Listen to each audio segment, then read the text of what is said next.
Ukraine के राष्ट्रपति America के राष्ट्रपति से पूरी तरह से भिड़ते दिखाई दिए। मीडिया के सामने तमाम मीडिया पर्सन्स थे वहां पर। ट्रंप और जेलेंस्की की तीखी बहस 1-2 मिनट तक नहीं बल्कि 10 मिनट तक ये बहस होती रही और विवाद के बाद ट्रंप से माफी मांगने से भी जेलेंस्की ने इनकार कर दिया। पीस डील में शामिल होने से जेलेंस्की का ये इनकार कहीं ना कहीं रास्ता आगे मुश्किल कर सकता है। पीस डील के लिए सुरक्षा की गारंटी मांगते रहे जेलेंस्की और जेलेंस्की के तेवर से डोनाल्ड ट्रंप और आग बबूला हो गए और गुस्से में आ गए। तो ये वो बातचीत थी जिससे लग रहा था कि शायद रास्ता निकलेगा, लेकिन रास्ते बंद होते दिखाई दे रहे हैं और हम जेलेंस्की को भस्मासुर इसलिए कह रहे हैं क्योंकि ऐसा लग रहा है कि वो अब खुद जिस तरह की चीजें कर रहे हैं, जिस तरह की जिद पर अड़ गए हैं, वो पूरी तरह से भस्म करने वाले हैं यूक्रेन को, यूक्रेन की जनता को। बात कहां से शुरू हुई जरा आपको सुनवाते हैं, बात कहां से खराब हुई है, सुनिए जरा। Well, if I didn't align myself with both of them, you'd never have a deal.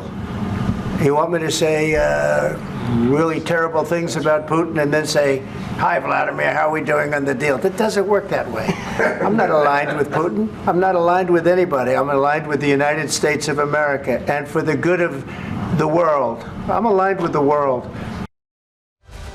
तो सुना आपने, ट्रंप ये कह रहे थे कि मैं पूरी दुनिया का भला चाहता हूं, मैं उसी हिसाब से चल रहा हूं। बातचीत जब आगे बढ़ी, जब बात शांति पर आई, जब बात इस बात पर आ गई कि आपका देश मुसीबत में, ट्रंप ने बताया जेलेंस्की को कि आपका देश मुसीबत में, उसके बावजूद भी जेलेंस्की की बॉडी लैंग्वेज नहीं बदली और सुर भी नहीं बदले। सुनिए। Now not in a very good position. You've allowed yourself to be in a very bad position, and he happens to be right about it. From the very beginning of the war, you're not in a good position. You don't have the cards right now. With us, you start having cards. But right now, you don't. Yeah, you're playing cards. You're playing cards. You're gambling with the lives of millions of people. You're gambling with World War III. You're gambling with World War III. And what you're doing is very disrespectful to the country, this country. सुना आपने, Trump कह रहे थे कि you are gambling with world war 3, यानी world war 3 के मुहाने पर पूरी दुनिया खड़ी है और वो आपकी वजह से हो रहा है। लेकिन जंग पर बात चल ही रही थी। शांति की बात जैसे जैसे होने लगी, ये बातचीत बहस में तब्दील होने लगी। सुनिए। Offer some words of appreciation for the United States of America and the president who's trying to save your country. Just say thank you. I said a lot of times to American people. Accept that there are disagreements, and let's go litigate those disagreements rather than trying to fight it out in the American media when you're wrong.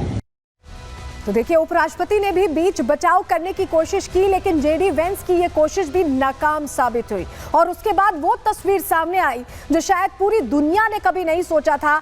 दो देशों के super power America के राष्ट्राध्यक्ष Zelensky, वो खुद इस तरह से बात कर रहे थे जैसे शायद दो राष्ट्राध्यक्षों को एक वैश्विक मंच पर नहीं करनी चाहिए थी।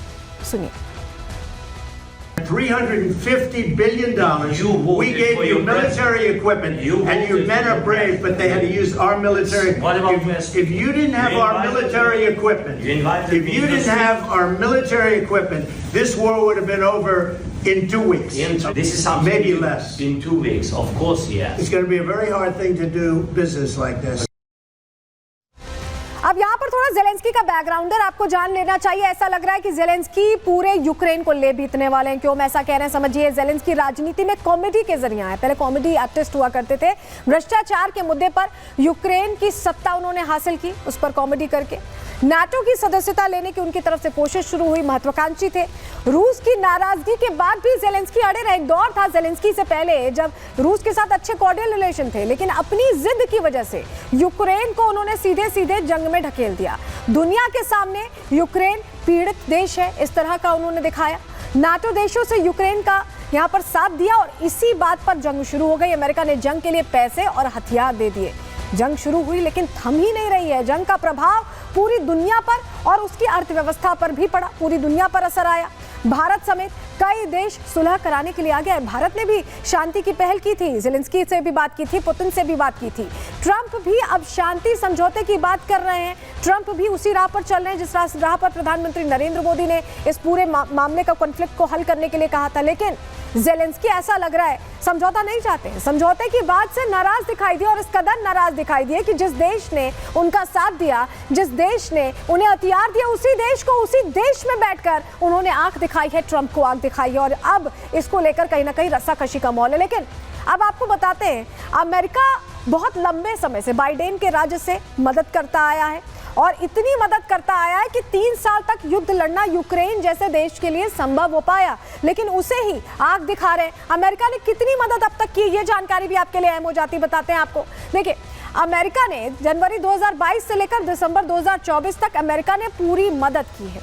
अमेरिका ने यूक्रेन को 119.7 अरब डॉलर की सहायता दी, एडवांस हथियार सिस्टम दिए, टैंक मुहैया कराए, एयर डिफेंस सिस्टम दिया, युद्ध प्रशिक्षण भी दिया, जिससे जो लोग शामिल हो रहे थे इस जंग में, इतनी सेना नहीं है यूक्रेन के पास, वो भी इक्विप्ड हो पाए, युद्ध प्रशिक्षण उस लिहाज से भी दिया गया। अमेरिका और नाटो ने सैन्य सहायता भी दी जिससे कहीं कोई गलती ना हो, यूक्रेन के ऊपर रूस हावी ना हो जाए। और अब अमेरिकी कांग्रेस ने इस मदद पर कहीं ना कहीं असहमति दिखाई है। उनका कहना है कि हम इतने जो अपने रेवेन्यू खर्च कर रहे हैं वहां पर, हमें इन रिटर्न कुछ नहीं मिल रहा, हम अपनी जनता के लिए इतना करें। रिपब्लिकन सांसद ज्यादा फंडिंग के पक्ष में अब नहीं है और ऐसे में अमेरिका अब मदद के बदले डील चाहता है। डील साइन भी होनी थी, डील साइन करने की टेबल पर ही ज़ेलेंस्की आए थे, लेकिन इस बीच बात होते होते बात बिगड़ गई और इस कदर बिगड़ी कि शायद अब रास्ते पर आना मुश्किल हो जाएगा। अब अगर ट्रंप साथ छोड़ रहे हैं तो ज़ेलेंस्की आगे क्या करेंगे, ये अपने आप में उनके लिए पसोपेश वाली स्थिति है, क्योंकि यूक्रेन इतना सेल्फ इक्विप्ड नहीं है कि वो रशिया जैसे बड़े देश के खिलाफ लड़ सके, और तब जब यूक्रेन का काफी हिस्सा रशिया के कब्जे में भी है। रिपोर्ट देखिए।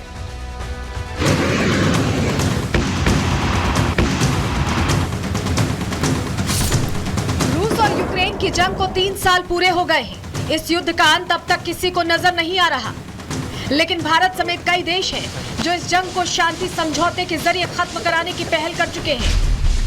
भारत की राह पर अब अमेरिका भी चल पड़ा है, क्योंकि इस जंग का सबसे ज्यादा असर अमेरिका पर ही पड़ा है। रूस के गुस्से से यूक्रेन की जनता को बचाने के लिए अमेरिका ने खुलकर पैसे और हथियार दिए, लेकिन रूस जैसे शक्तिशाली देश को हरा पाना तो दूर, उसे कमजोर भी नहीं किया जा सका। ऐसे में अमेरिका के नए राष्ट्रपति डोनाल्ड ट्रंप भी शांति के पक्षधर बन गए हैं। You don't have the cards. You're buried there. Your people are dying. Trump चाहते हैं कि जंग रुके और अब तक यूक्रेन को की गई मदद का उन्हें मुआवजा भी मिले। इसी पर बात करने के लिए यूक्रेन के राष्ट्रपति ज़ेलेंस्की को व्हाइट हाउस बुलाया गया।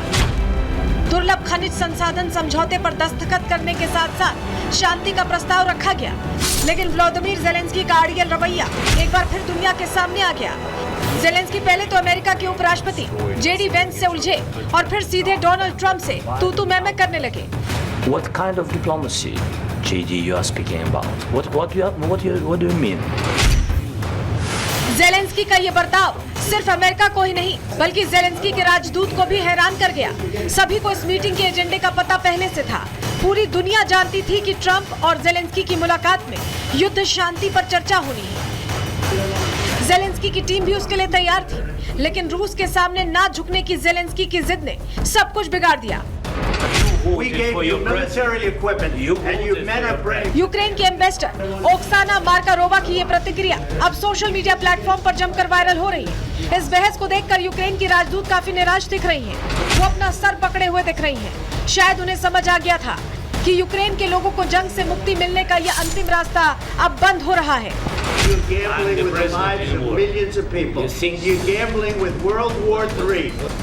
ओवल ऑफिस में डोनाल्ड ट्रंप ने ज़ेलेंस्की से कहा कि रूस के साथ युद्ध विराम समझौता काफी करीब है, लेकिन ज़ेलेंस्की की अकड़ ने ट्रंप के गुस्से को भड़का दिया, जिसके बाद जियोपॉलिटिक्स की वो तस्वीर दुनिया के सामने आई जिसकी कल्पना किसी ने सपने में भी नहीं की थी। वर्ल्ड मीडिया के सामने सुपर पावर अमेरिका ने यूक्रेन के राष्ट्रपति को जमकर फटकारा। If you didn't have our military equipment, this war would have been over in 2 weeks. नौबत यहाँ तक आ गई कि दो राष्ट्राध्यक्षों की मुलाकात की नैतिक प्रक्रिया भी खत्म करनी पड़ी। ट्रंप बैठक छोड़कर चले गए। ज़ेलेंस्की को उल्टे पांव अमेरिका से खाली हाथ निकलना पड़ा और अब इस तस्वीर के बाद रूस गदगद नजर आ रहा है, क्योंकि अब तक तक अमेरिका की वजह से यूक्रेन रूस के सामने टिका था, लेकिन अब जंग के हालात बदलने वाले हैं। Bureau report, Republic Bharat.